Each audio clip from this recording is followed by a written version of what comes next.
Hello guys, and welcome back to another cold episode. Tearlament is back because King of the Swamp is back as well. That gives us access to a myriad of other ways to fusion summon, and other fusion summons that we can go into now. And because of that, of course I'm going to play Tearlament. I love this deck. I think it's very enjoyable when it plays the game, and I just overall think that it is a very fun deck to play. This has nothing to do with whether or not it's good in the current metagame. I just like it. So we're going to talk about this. So starting off with King of the Swamp. Now, previously I wasn't playing it because it was a 1-of, and now it's a 2-of in this deck. Why am I only playing 2? Because it's kind of not as good to draw / mill as some of the other cards that I feel like we're playing, or just like what have you, right? So as you can tell, we're already playing a whole bunch of 1-ofs. So this was just like the 41st card was the 3rd copy, and so because of that, I felt like it was just better to cut it down to 40, make it a little bit more consistent, and just go from there. So we're playing 2 copies of that, as well as the Polymerization. Polymerization just by itself is also a fairly decent card to draw, so again, that's kind of why we're playing that. We're of course playing Maxi, 3 copies of it, but that's it. No other hand traps. We are playing Super Polymerization because it's just a fairly decent card. So we are playing 3 of that, but that's it for the non-engine. Literally everything else is just engine. Of course, we are maxing out on the Tearlament names. We're playing the 2 Sheeran, the 1 Havness, and the 3 Rhinoheart, as well as the 1 of Tear Cash. Can this card come back to 3? Like, please?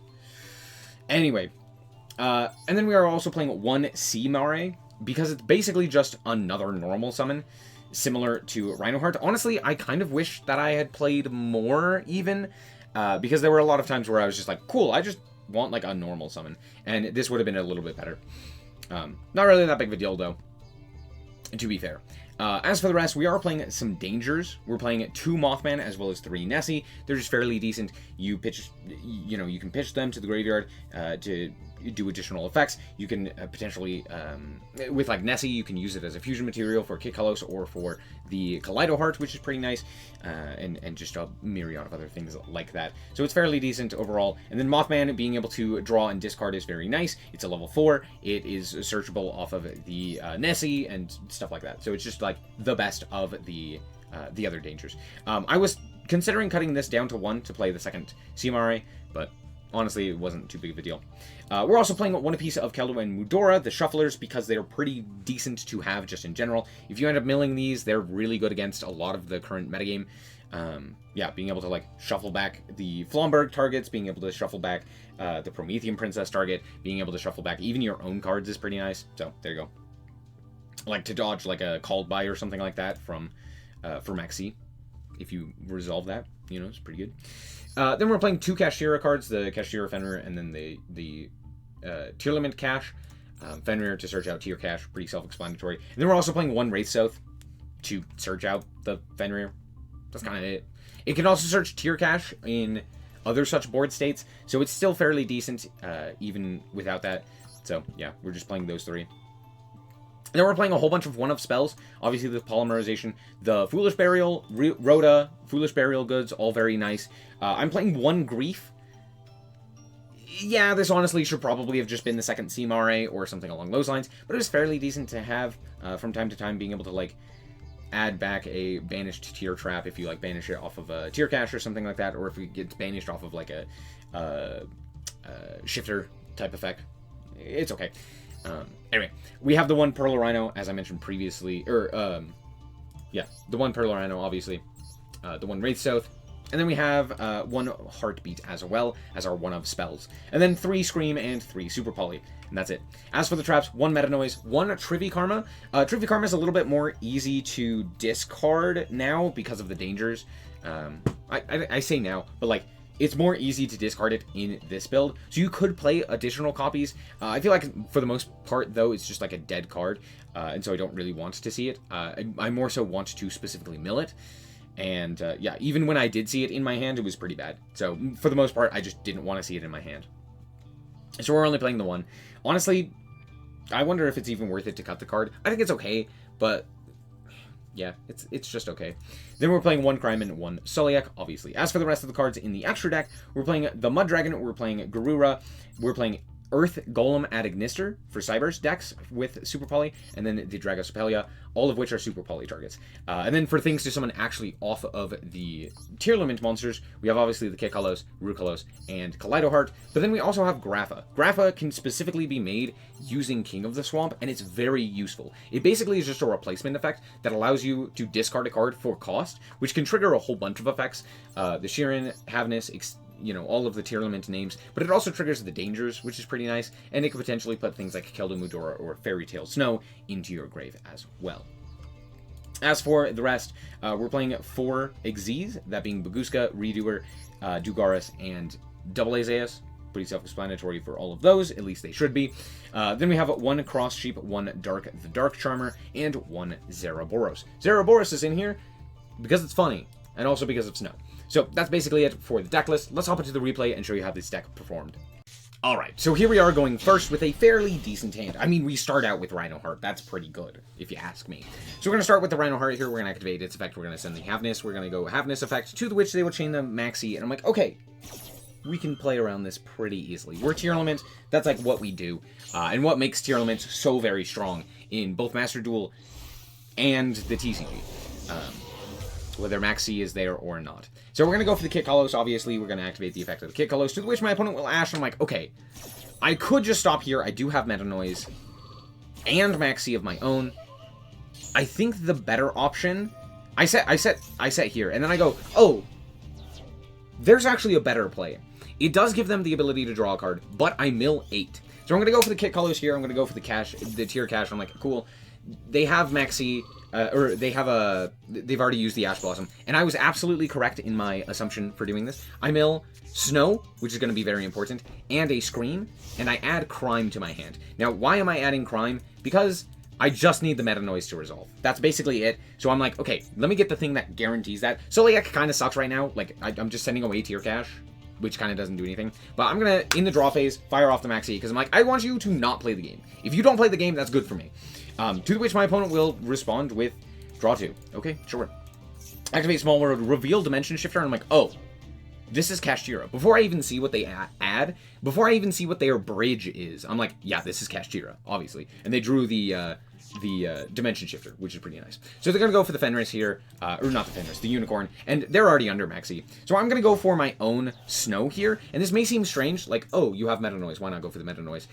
The reason I do this is because Snow is still going to flip face down. Sure, he's going to be able to banish a card from my graveyard, but it keeps the Meta Noise for any other card that may be normal summoned or something like that. So, like, it's better than, like, hitting Snow on the Fenrir or something like that, if they were to be able to, like, normal summon that. So I feel like this is just, like, the slightly better option.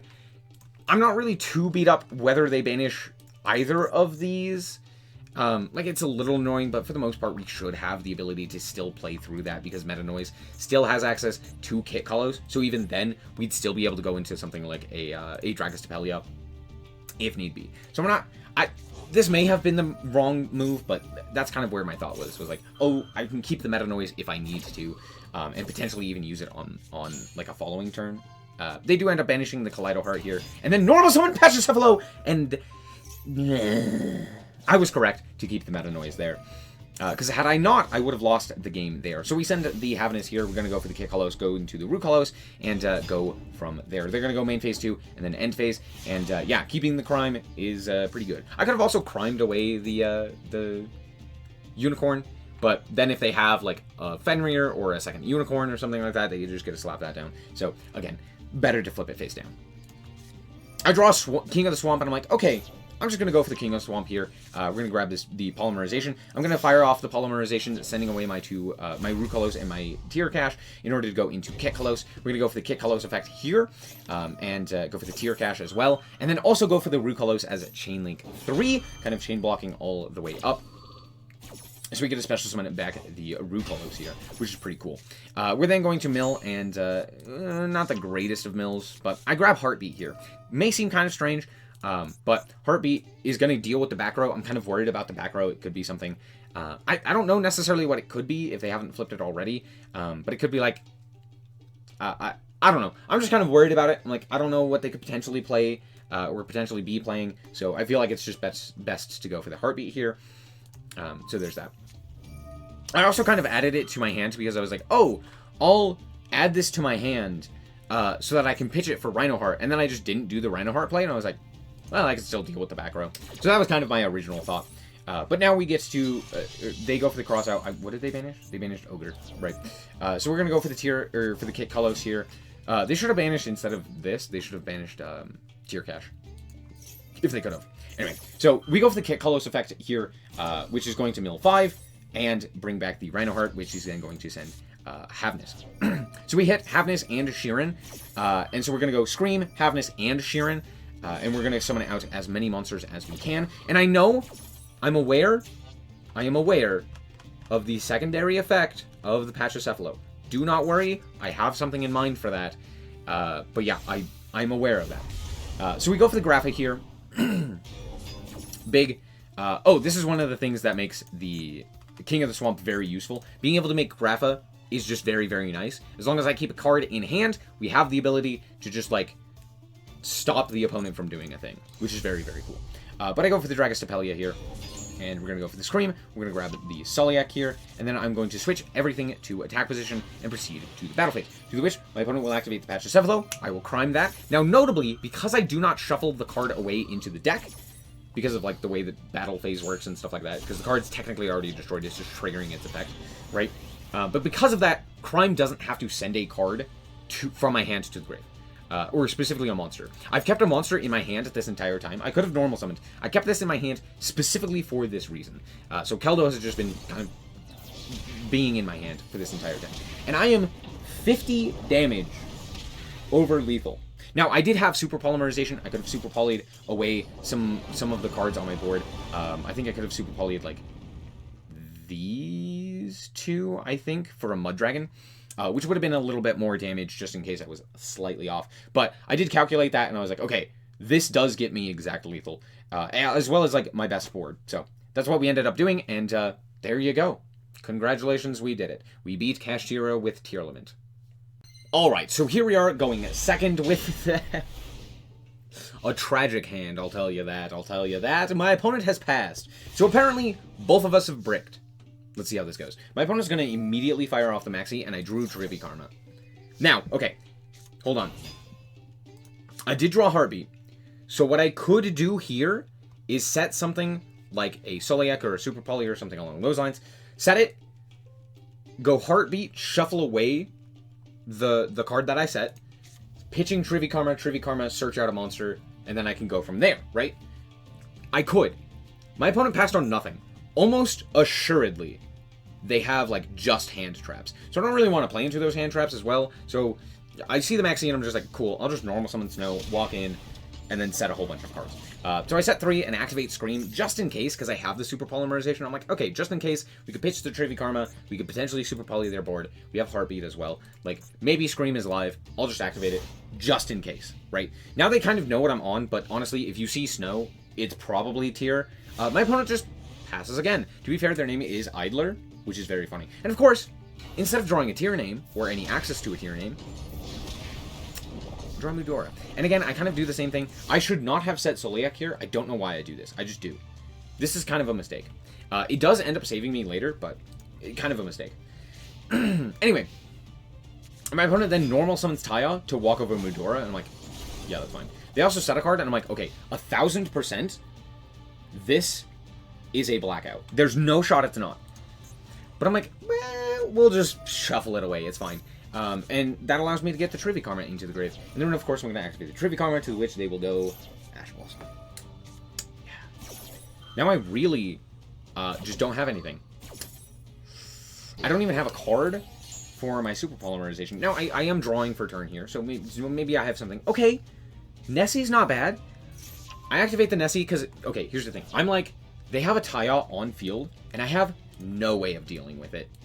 Other than just, like, walk over it with Snow. But, like, it's not so much I don't have a way to deal with it. It's more so, if they draw, like, anything, this could be very problematic. If they have, like, a Moye and another Worm, if they have another Taya, if they have, like, a Longwan and another Worm, if they draw into any of the Tenyis. Like, I genuinely just have, like, nothing that I can do here. So I go for the Nessie here to grab Mothman, to activate the Mothman to potentially draw into a Tearlament monster. If I draw into a Tearlament, we're off to the races. I don't. Why did I do this? And immediately I'm like, okay, yeah, no, this was just like a bad mistake. I shouldn't have done this. Specifically, what I should have done is not activated Mothman and just normal summon it. Just normal summon it, walk in, and then make Baguska. Because then they can't do anything, and I can at least, like, Baguska to make Zeus, and then Zeus away the board to get me into the combo. This is a big mistake on my part. I'm a goofball. I was just like, I'll just be better. And then I wasn't. And I also allowed them to draw a card, and they saw Abyss Dragon of the Sword Soul. This may just be the structure deck, but it doesn't really matter because it's still an interesting duel. They reveal Iris Sword Soul. Comedy. Oh no, they now have full combo. Out comes Chi-Xiao effect, Moye effect. Nothing I can do about this. I literally can't. Like, I have nothing. I just have to sit here. Even though it seems like I might have something, I have nothing. I just have to hope and pray. Out comes Long One. I'm like, okay, yeah, sure. They're gonna go and activate the effect. Special summon it into Chengying. Now, luckily this isn't Baron, but I think Chengying's actually just worse. They're gonna go and try and target the Taya, and I'm like, okay, I have to interact with that. The fact that they have the Sacred Summon is crazy. I have to interact with this. It does give them the ability to banish with the Chengying, but I'm luckily still alive even if they do banish with Chengying. So I'm like, okay, that's fine. They banish Scream, which I don't know if that's necessarily the correct play, but I don't necessarily hate it. I don't know. I think every option is kind of good. Either of the back row, Scream or Snow is all good, so I don't hate it. But they also don't banish the Nessie, which is kind of silly. So there's that. They also have a set card. That's 1000% a blackout. Like, I'm almost certain of it. And I draw Havness, and I'm like, okay, that's kind of something. I'm going to go for the Sulliek. They don't have anything. Fantastic. It's not blackout. I'm like, okay, cool. So Sulliek is going to resolve. I'm going to negate. They attempted to negate the Havness here. I think it was more so just for the banish. But we're going to negate the Chengying. Chengying is now banished, or negated. Cool. Iris Sword Soul comes down. Oh. We have a second one. There she is. How very interesting. Okay. Anyway, luckily, again, this is why, like, them not banishing the Nessie is going to end up losing them this game. Anyway, out comes Kick Hollows. Cool. Kick Hollows effect. Imperm? No. They're going to instead destroy my monster that was specialed from the extra. Now, they have apparently never played against Tear. Sure, that's fine. We get a summon, or we get to add Tear Cash, and of course I mill Sheeran. Fantastic, you'll have to see it. I'm going to put 3 cards back and grab Kaleido Heart. We're going to go Kaleido Heart here, and I'm going to target the back row. Shuffle it away. I don't like it. Get it out of here. I don't want it. Coolio. Out comes Tear Cash. We're going to activate its effect. We're going to mill 3 of our cards, which were ultimately nothing. Not great, but okay. I'll take it. Anyway, I just walk into the Chengying, or the Chi-Xiao, and then pass the turn. I'm going to negate the Iris Sword Soul before it leaves the field so that we can trigger our Kaleido Heart. I guess it wouldn't have left the field, but I just wanted to do this in the battle phase here. Just in case they wanted to, like, re-target. I don't know why I did this in the battle phase now I'm thinking about it. Anyway, doesn't really matter. We send Havness. Havness is then going to shuffle back to go into the Kick Colossus, and then Kick Colossus is going to send another card to the graveyard for its effect. And they're also going to attempt to try and destroy, which it would have been funny had I not negated here. Or if, like, I didn't have to negate there, because then I could have, like, had Kick Colossus be destroyed, which would have been funny, and then I would have milled more cards. Doesn't really matter. We send the Sheeran to grab up the Roofellows, and at this point, the game is locked for us. There's nothing that they can do, right? Yeah, there's nothing that they can do. Dark Hole was the last card in hand, by the way, which is so funny. Luckily, Roofellows just slams herself back down, and we're good to go. To be fair, I guess they could have had, like, Tayal. No, Tayal wouldn't have done it because we had the Roofellows. Yeah, there wasn't really much that they could do. I draw the Fenrir, which is funny, and I just proceed to the battle phase. And somehow, I won that game. To be fair, my opponent really did throw that, but somehow I did win that game. Alright, here we are going second once again, and let's see what my opponent is up to. We did draw Perla Rhino, so there's that. And Preparation of Rites. Grab White Relic of Dogmatica. Huh. Not exactly what I was expecting. Add Dogmatic Matrix. Sure. Activate the effect. add a Dogmatica ritual monster or a ritual spell, add Calamity, activate Ohime. We're on Jank. Again, all of these were in the Duelist Cup. Don't know what's going on there. These were all, like, fairly, like, sequential as well. So it wasn't like I was just randomly... It was like, it wasn't like Snake Eyes and then this. It was like all three of them, I think. Anyway, they're doing stuff. I'm not really going to explain what they're doing because... I think they're mostly just clicking buttons. Anyway, Herald is going to activate its effect, which is kind of notable. They're going to add White Knight of Dogmatica, which is, again, an interesting choice. And then they saw my extra deck and decided to send Rukalos to the graveyard. Keep that in mind, okay? They sent Rukalos. Okay? Coolio. I draw Trivia Karma because of course I do. So we're going to start off here with the Pearl Rhino. I added Rhino Heart, and then I sent it to the graveyard off of Mothman to special summon the Mothman. And then I drew into the Rhino Heart off of the same effect. Okay. So we're going to go Rhino Heart pitching the Soliak. We're going to go Soliak Chainlink 1, Rhino Heart Chainlink 2, because I care about the search more than I care about the send. To which my opponent will then go for Rivalry, targeting their own Huli. I'm like, okay, that's a bit odd. What are we doing? Oh. Now, if you don't know what this does, as long as you control the monster equipped with this card, your opponent cannot use the effects of spell, trap, or effect monsters that target one monster except the equipped monster.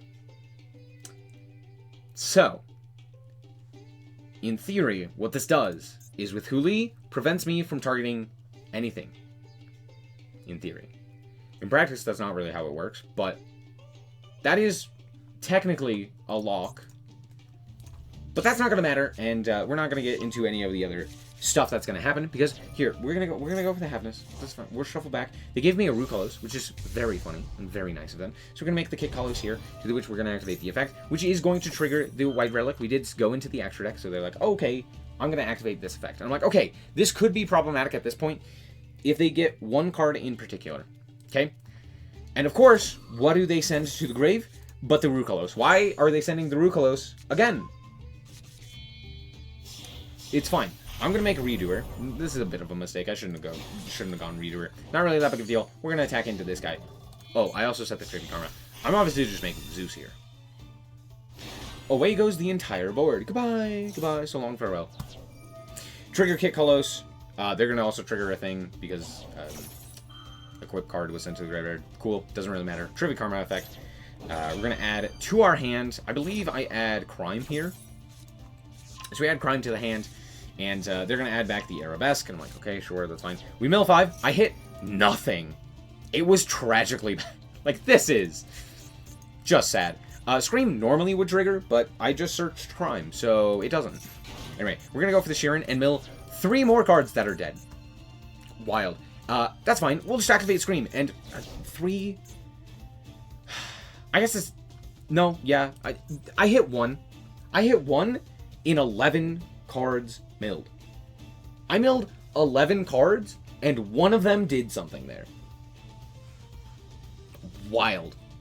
And it's not like my cards wouldn't do things. It's not like there was a bunch of dead cards. I mean, I guess, like, Scream is technically dead. But, like, for the most part, that's just tragic. Okay.